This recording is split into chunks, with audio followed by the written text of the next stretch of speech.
Okay, hello everyone. My name is Eric Masowski, and in this tutorial we're going to be looking at topology.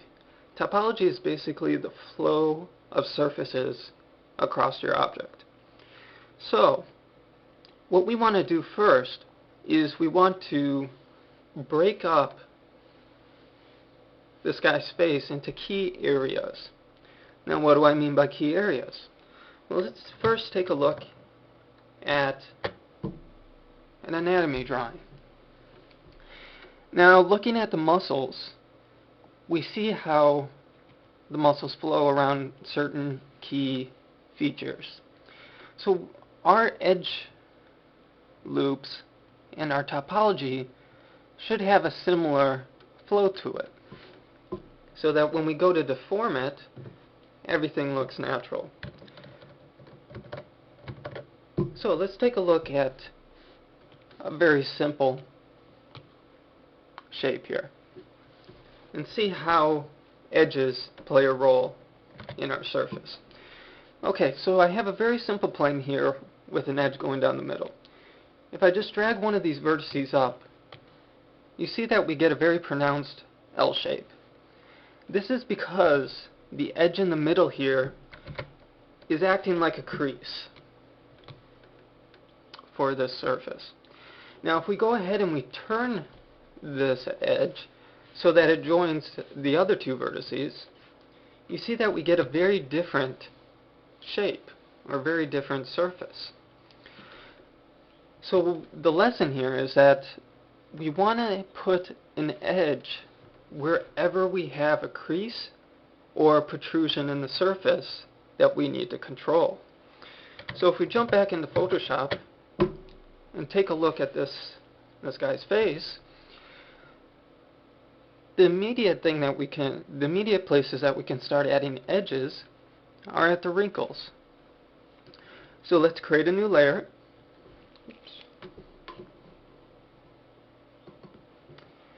And choose a nice bright blue color. Give ourselves a brush size of about 3. And just start drawing in certain areas. Remember, we just want to define the basic areas where there's either a large crease or wrinkle,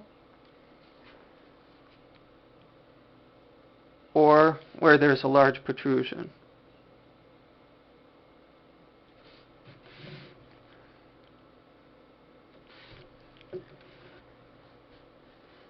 And so I suggest that you just go through and try to isolate all the key areas. Okay, now this is what I came up with. And let's just take a really quick tour to, see what was done. Alright, so first off, we have the ones around the eyes, the upper eyelid, crow's feet, along the brow, along the forehead. For the forehead, I basically just used the wrinkles that were there. Then the bridge of the nose, tip of the nose.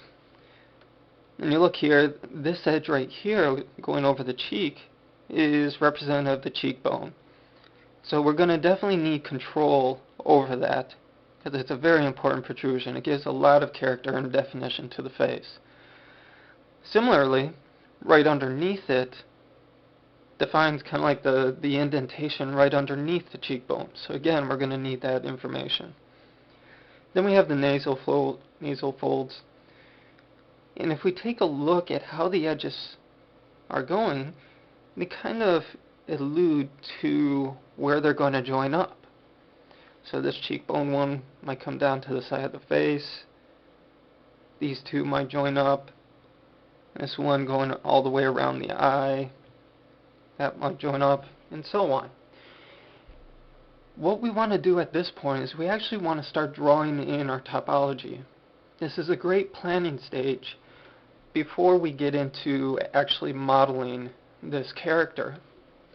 So what we're going to do is we're going to create a new layer, choose a nice bright red,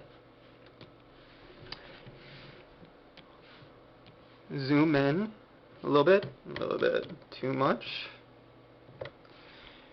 and give ourselves a smaller brush size, and then just start tracing some of the lines that we already put down, but also creating quads out of them. The reason that we're using quads is basically flexibility. What this will allow us to do is, one, when we go to subdivide this character to smooth it out, we won't get any pinching effects. If we have a triangle, we often get pinching down in that area. And by pinching, I mean like a little bump in the surface that is very difficult to get rid of or to mask or hide. And the second reason why we're using quads is that it gives us more flexibility for bringing it to other packages. For example, if you want to deform a mesh in, say, ZBrush, you should really have your surface made almost entirely of quads, because its subdivision algorithms really depend on that. And when you're painting little details on your surface in ZBrush, if they're all quads, everything goes much smoother. Okay, so what I'd like you to do is to continue around breaking this up into quads. And we're going to take a look at the various stages of this, isolating key areas and little things to watch out for. Okay, so here's the first stage. We have the eye defined nicely. We have the area leading into the nose and coming down around the side of the nostrils. Now, if you notice, we have a small set of quads that go right in between our nasal folds and the nostrils. And this will give us a lot of flexibility down the road for deforming our character into various expressions. Okay, so let's take a look at the next stage. So here, we basically just added bits of the cheek, filled in a little bit more of the nose. One thing to notice about this stage is right here, this quad. This is a direction changing quad, meaning that it changes one loop and allows it to flow in additional directions instead of just being completely contained within itself, kind of like this inner eye loop. So you notice as you trace around the eye, you can continue to go down the cheek, or you can continue to go around the eye. So that makes sure that the topology continues to flow in every direction that it needs to. Okay, so let's take a look at the next stage. So here we worked on the chin area and the side of the mouth.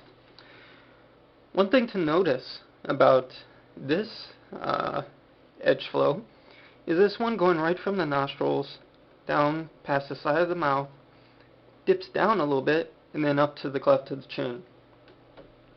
If we take a look at the unmodified side, we can see a very subtle edge right there. And that's what this edge is defining. Also, by bringing it out past the side of the mouth, this gives us the ability to pull these points out later and add or take away to the fat right here by the side of the mouth. So we could add dimples very easily, or we can make really puffy cheeks very easily with this setup.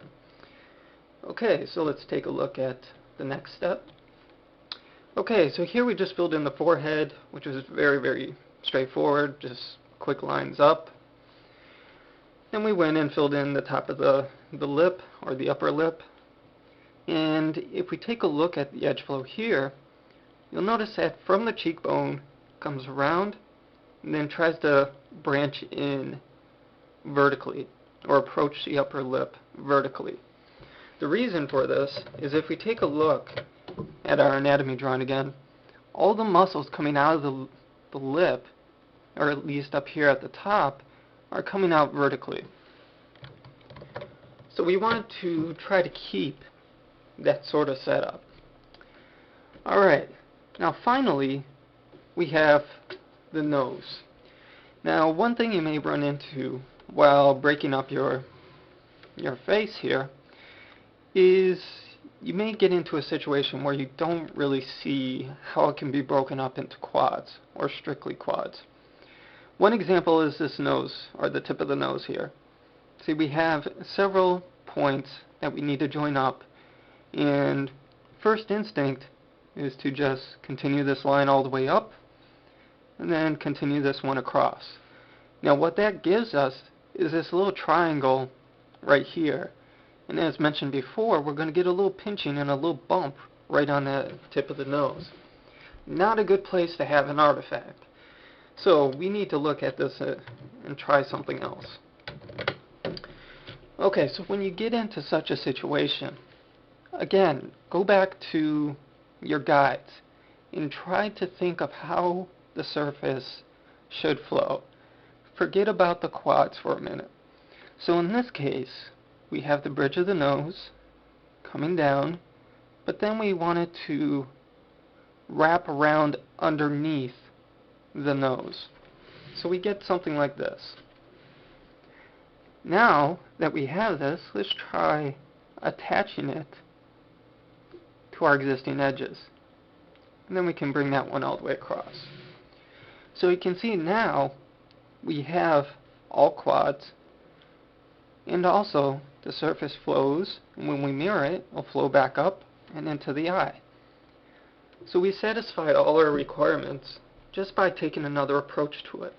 Now whenever you find yourself into a very difficult situation, just create another layer and draw on that. That way you can easily go back to where you started. Okay, as an exercise, I would like you to go through and plot the blue lines, or the guidelines, on the side image here, and then go through and break it up into quads. Be sure to separate those two into different layers so that you can toggle them on and off. Because when we use these as a reference plate, we're only going to use the actual topology from the front view, and then we're going to be using the guidelines from the side view. Okay, if you have any questions, feel free to email me or post on the forums. Thank you.